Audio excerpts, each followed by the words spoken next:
उत्तर प्रदेश के मुख्यमंत्री योगी आदित्यनाथ ने कहा, महाकुंभ में श्रद्धालुओं की भारी भीड़। प्रयागराज में आज लगभग 8 से 10 करोड़ श्रद्धालु मौजूद। कल लगभग 5.5 करोड़ श्रद्धालुओं ने महाकुंभ का स्नान किया था। श्रद्धालुओं के संगम नोच पर जाने से भारी दबाव बना हुआ। रात 1 से 2 बजे के बीच अखाड़ा मार्ग पर बैरिकेड्स को फांद कर आने में कुछ श्रद्धालु गंभीर रूप से घायल हुए। उन्हें तत्काल अस्पताल पहुंचाया गया। कुछ श्रद्धालु गंभीर रूप से घायल हैं। प्रशासन स्थानीय स्तर पर श्रद्धालुओं को सकुशल स्नान कराने के लिए लगातार लगा हुआ। प्रधानमंत्री मोदी प्रातः से लगभग 4 बार श्रद्धालुओं के बारे में जानकारी ले चुके हैं। भाजपा अध्यक्ष जेपी नड्डा और केंद्रीय गृह मंत्री अमित शाह प्रातः से श्रद्धालुओं के बारे में लगातार जानकारी ले रहे हैं। प्रयागराज में वर्तमान में नियंत्रण है, लेकिन भीड़ का बहुत दबाव बना हुआ। संतों के साथ भी मेरी बात हुई। उन्होंने बड़ी विनम्रता से कहा कि पहले श्रद्धालु स्नान करके निकल जाएंगे, उसके बाद ही हम सब स्नान के लिए जाएंगे। प्रयागराज महाकुंभ में श्रद्धालुजनों की भारी भीड़ है। लगभग 8 से 10 करोड़ श्रद्धालु इस समय प्रयागराज के अंदर मौजूद है। कल भी 5.5 करोड़ श्रद्धालुजनों ने महाकुंभ का स्नान किया था।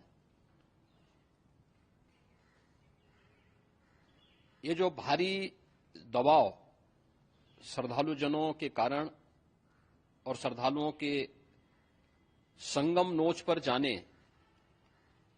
के कारण वहां पर एक बना हुआ है, लेकिन पूरा प्रशासन मौके पे वहां मौजूद है। रात्रि को 1 से 2 बजे के बीच में अखाड़ा मार्ग पर, जहां पे अखाड़ों के अमृत स्नान के दृश्य से बैरिकेड्स भी किए गए थे, तो बैरिकेड्स को फांद करके आने में कुछ श्रद्धालु गंभीर रूप से घायल हुए हैं। उन्हें तत्काल हॉस्पिटल में पहुंचा करके उपचार आदि की व्यवस्था उनके लिए की गई है। उनमें से कुछ श्रद्धालु गंभीर रूप से घायल हैं। लगातार प्रशासन स्थानीय स्तर पर श्रद्धालुओं की सकुशल स्नान कराने के दृष्टि से रात्रि को कल सायंकाल 6:30-7 बजे से ही मौनी अमावस्या का मुहूर्त प्रारंभ होने के बाद से ही लगातार लगा हुआ है।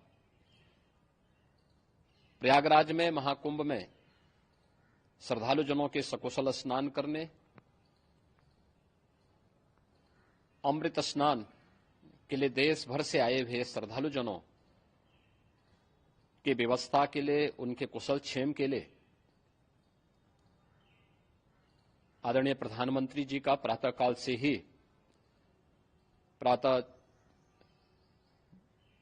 से ही उनके लगभग 4 बार प्रधानमंत्री जी ने हालचाल लिया है। माननीय गृह मंत्री जी ने, माननीय राष्ट्रीय अध्यक्ष भारतीय जनता पार्टी श्री जेपी नड्डा जी ने, माननीय गृह मंत्री श्री अमित शाह जी ने भी, और प्रदेश की माननीय राज्यपाल श्रीमती आनंदीबेन पटेल जी ने भी लगातार जानकारी लेकर के सभी के कुशल क्षेम और सकुशल स्नान कराने के बारे में निरंतर रिपोर्ट ले रहे हैं। हम लोगों की प्रातःकाल से ही श्रद्धालुजन जो भी आए हैं वे स्नान कर सकें, इसके लिए यहां पे उच्च स्तरीय बैठक भी चल रही है, जिसमें मुख्य सचिव भी हैं, डीजीपी हैं, प्रमुख सचिव गृह हैं, मुख्यमंत्री कार्यालय के अपर मुख्य सचिव के साथ साथ एडीजी लॉ एंड ऑर्डर के साथ साथ अन्य वरिष्ठ अधिकारीगण मौजूद हैं। प्रयागराज में हालात वर्तमान में नियंत्रण में हैं, लेकिन भीड़ का दबाव बहुत बना हुआ है। अखाड़ा परिषद से जुड़े हुए पदाधिकारियों के साथ मैंने स्वयं भी बातचीत की है।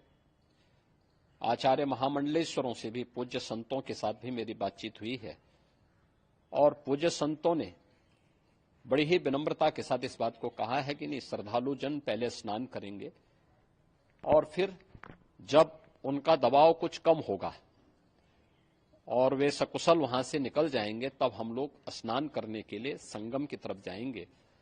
अभी पहले श्रद्धालु जनों को, चूंकि देश भर से आए हैं, तो इसके लिए उन्हें सभी अखाड़े इसके लिए सहमत हैं और सभी लोग इस व्यवस्था के साथ जुड़े हुए हैं। लगातार इस दिशा में हम लोगों का प्रयास है कि जो अब तक प्रातः काल से ही आपने देखा होगा, कल मैंने बताया कि कल लगभग 5.5 करोड़ श्रद्धालु कल महाकुंभ का स्नान किए हैं और आज प्रातः काल तक लगभग 8:30 बजे तक 3 करोड़ से अधिक श्रद्धालु स्नान कर चुके हैं और ये लगातार जारी है। लेकिन संगम नोच पर, अखाड़ा मार्ग पर, नागवासुकी मार्ग पर लगातार दबाव बना हुआ है और वहां पर श्रद्धालुजनों की सुविधा के लिए भी हर प्रकार की वहां पर प्रशासन पूरी मुस्तैदी के साथ लगा हुआ है। और इसीलिए मेरी अपील है पूरे प्रदेशवासियों से, पूरे देशवासियों से और सभी श्रद्धालुओं से भी, सभी पूज्य संतों से भी कि अफवाह पर कोई ध्यान न दें, संयम से काम लें। ये सब आयोजन सभी लोगों का है। प्रशासन उनकी सेवा के लिए पूरी तत्परता के साथ लगा हुआ है। केंद्र और राज्य सरकार पूरी मजबूती के साथ वहां पर हर प्रकार का सहयोग करने के लिए तत्पर है। लेकिन कोई किसी अफवाह पे ध्यान न दे। कोई भी व्यक्ति नकारात्मक अफवाह फैलाने का प्रयास करेगा, उस प्रकार से नुकसान हो सकता है।